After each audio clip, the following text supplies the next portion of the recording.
Hello and welcome to a ET Now Mega Special.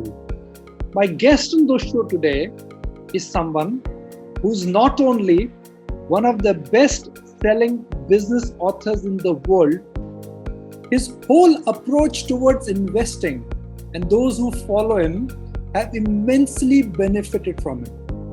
As a young student, I distinctly remember this was the first finance book I have ever read. The whole concept of active income and passive income has stayed with me. So, what really prompted Robert Kiyosaki to come up with this whole concept of cash flow quadrant? Why is he so bullish on Bitcoin? How should Indians be saving? And how can one make money when interest rates are so low? Lots of questions. Of the right person there is on the screen. It's your first time, Robert, on Indian television. So on behalf of ET Now and Team ET Now, a very warm welcome. Well, thank you very much. It's my honor. And I've been to India twice. It is I still am in awe. That is the only word. I tell, because Americans have very little idea of India. And I still remember some of the sights and sounds, and I'm still in awe. We are indeed very proud of our culture and our heritage. So thank you very much for that. Thank you. My first question on behalf of a lot of your readers and our viewers is, when you wrote your first book, Rich Dad, Poor Dad, what prompted you to come up with this whole concept of active income and passive income? Was that based on your personal experience? Yes. Education is more important today than ever before. But when I was 9 years old is where the story of Rich Dad, Poor Dad starts. I raised my hand in my class and I was in a rich white school. And right across the street was the school where I should have been. And it was for the Asian kids and the Filipinos and the Portuguese and Chinese. But I got stuck in just the way the boundaries were cut, I got stuck in the rich white school.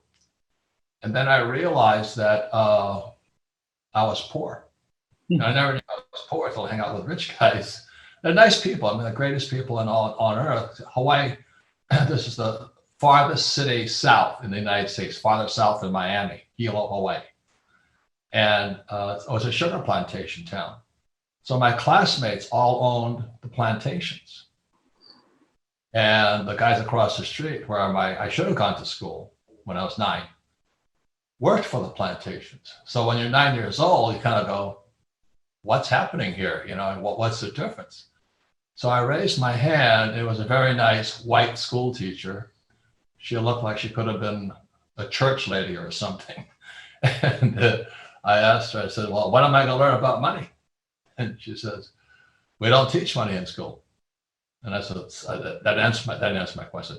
Tell me, when am I going to learn about money? And then she gave me some Christian thing about the love of money is the root of all evil. I'm going, I said, maybe evil to you, but I'd like to have some. I mean, these guys are nice guys, my classmates. And that's where it started. So I go home to the father, poor dad, and I asked my dad the same question. I said, when will we learn about money in school? And he says, we don't teach money in school. And it just went on from there. I couldn't understand why. So I became this loop. And finally he says, well, the government won't let us teach money at school. And even though I was only 9 years old, that made no sense. So finally I asked him, I said, so why am I in school? He said, to make money. I said, well, why don't I just cut the school out and just make the money? That's all I wanted to know. And finally, my poor dad was a great teacher. He was a PhD from Stanford, University of Chicago, and Northwestern University. And he was the boss. He was the head of education for the island at the time. He eventually became the head of education for the state of Hawaii. And he said, why don't you go talk to your best friend's father? And my best friend was Mike, and his father was Rich Dad. And so I asked my poor dad, I said, why would I ask Mike's dad? Because Mike's dad never went to school.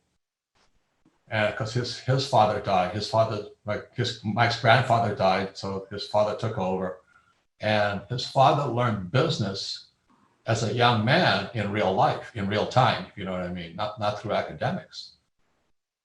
So I went to ask Mike's dad about money, but I asked my poor dad, I said, why should I ask Mike's dad? He says, well, he's an entrepreneur. And I said, so what are you? He says, I'm an employee. And again, I'm 9 years old. I'm more confused now than ever before. I said, so what's an entrepreneur? And he said, somebody who doesn't need a job. I said, well, that sounds good.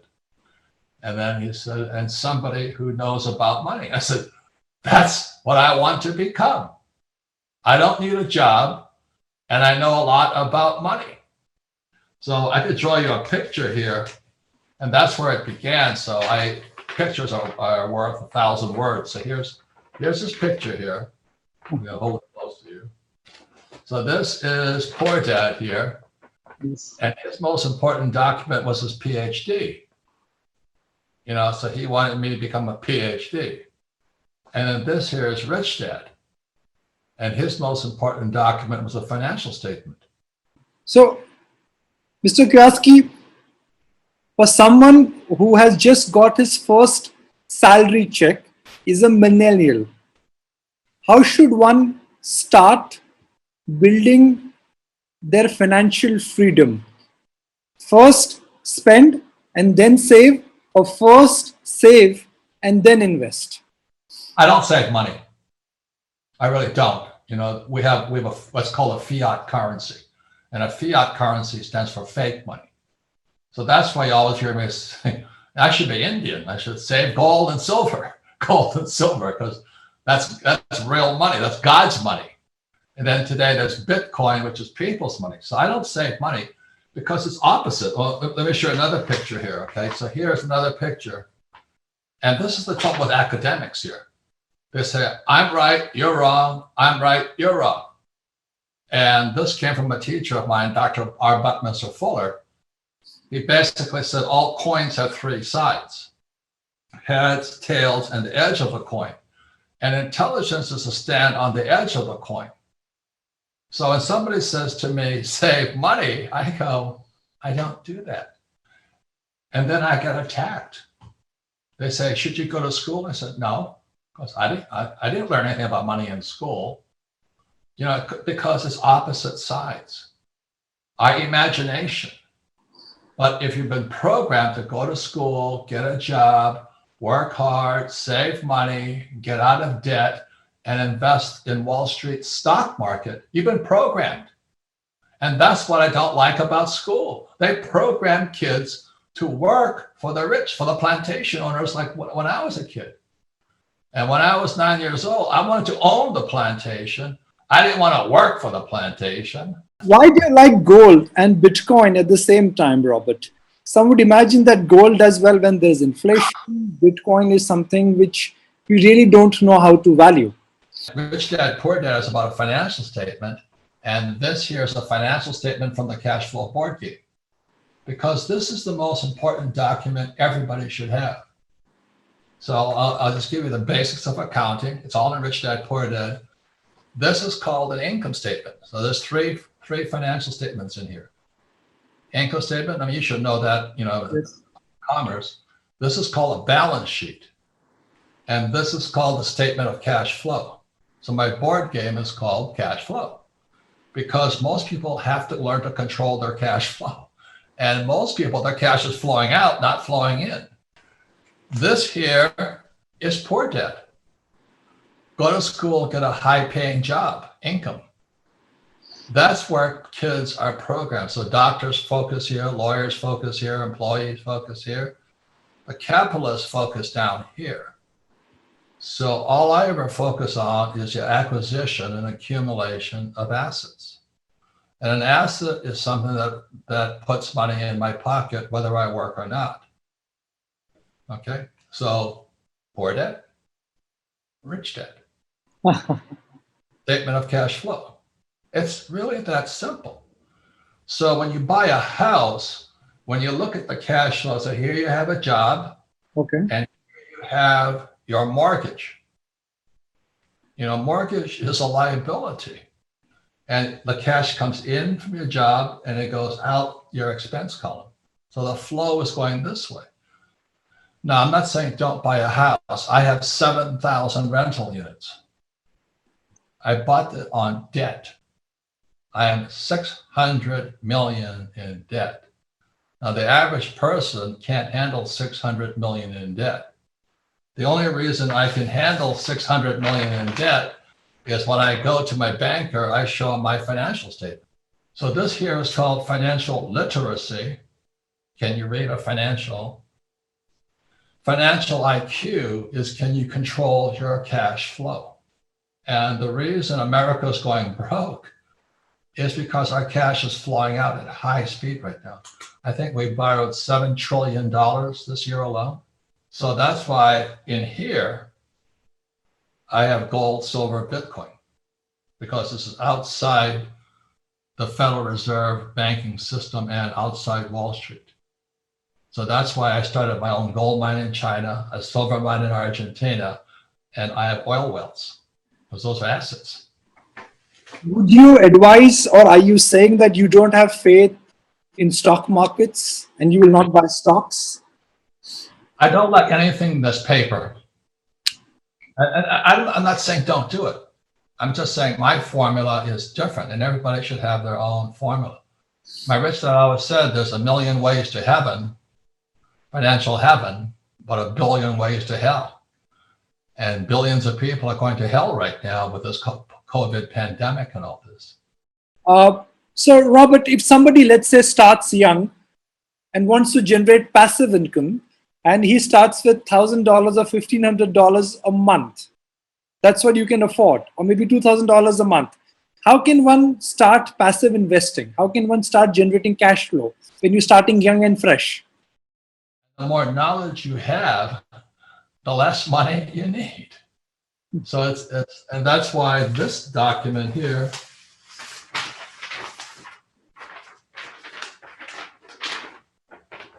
this is intelligence. I want to stand on this side here. I want to look at this side and that side. On this side, they're saying save money. On this side, I use debt. See, in 1971, the US dollar became debt. So I walk into a bank today and I say, I got $1 million. They don't want to give me anything for $1 million because they can print it. Why would they? Don't care if it's $1 million. What they want to know is how much money can I borrow? So I go into my banker. I just borrowed them the $27 million. And the bankers are happy, they celebrating, toasting me, thank you for borrowing money. Because the only way a bank makes money is from guys who borrow money. That's why they love credit cards, because you're borrowing money. That's why they love student loans. That's why they like it when you buy a house, because you're borrowing money. The only way money was created since 1971, when Nixon took the dollar off the gold standard, was people had to borrow money, Keynesian economics. And so that's why I think this here is the most important document. It's called my financial statement. Income statement, balance sheet, statement of cash flow. This is financial literacy. One of the key difference according to rich dad and poor dad is that the poor dad will always have fear, cynicism, bad habits, and laziness. Would you like to expand more on that? Oh, no, I don't want to do that. 99% is attitude. Like right now, what I'm really sad about is we have a thing called the CARES Act. It's called the Coronavirus Something Act. We have millions of Americans all over the world. They're waiting for the government check. They're waiting for the government to give them a check. So I tell you the future. The American dollar will go crypto. So it'll be a crypto, central bank crypto like Bitcoin. But the moment they have central bank crypto, that's this here,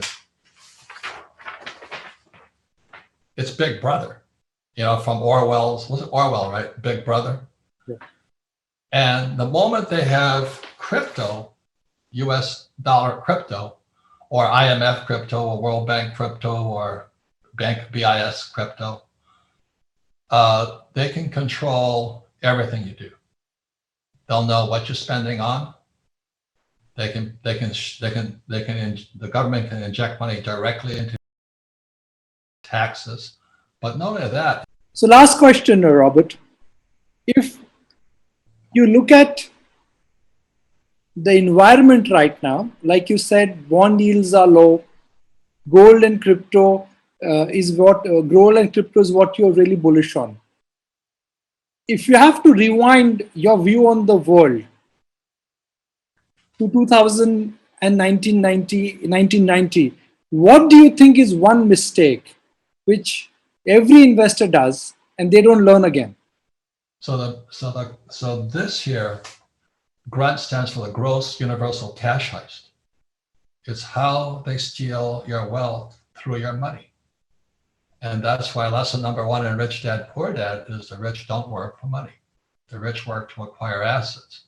We study, or I'm always studying. YouTube has been the best thing that ever happened to me. I can study with the best teachers, just like you guys do with ET Now. I can study with the best teachers from all over the world, anytime, any day, on demand. I don't have to go to college. The reason my wife and I created the cash flow board game, and we created this year. This is the cash flow game for kids. Kids don't think in numbers. So this here is this is the financial statement for kids, and this is the financial statement for 12 and above. So kids can understand assets and liabilities. If they understand that, just like you do, I said, oh, is this an asset? This is a liability. Does it put money in my pocket, or does it take money in my pocket?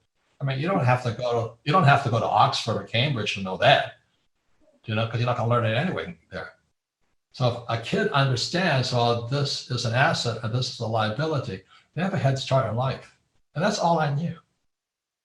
That's all I knew. If I created assets, I'd be a rich man. So the smarter I got, the more I made a lot of mistakes. I lost a lot of money, came back from the dead, but I can create my own assets. So that's why I don't have stocks. You want stocks? Good, have fun. So that's why Einstein said, imagination is more important than knowledge. But if you don't have the knowledge, you can't take, this is my imagination here, applied to knowledge, and it becomes an asset. And this sells all over the world. And today, the reason I love India is you guys are one of my biggest markets. I mean, you guys are coming onto capitalism at high rates of speed as a people. And the thing I love about the Indian people is they're very smart, but there's a natural intelligence in the genetics of Indians. My doctors are Indians. India has a very bright future. Well, Robert, it was such a fun interacting with you. Thank you for your time. We've extended our appointment with you, but it was just a brilliant session where you spoke about Rich Dad, Poor Dad, Einstein. You've quoted some of your brilliant old work. So it was indeed a pleasure to have you. And I certainly hope to meet you once when you're in India next. Thank you. Remember, this is your asset here. Use it. Thank you very much, Robert. Thank you.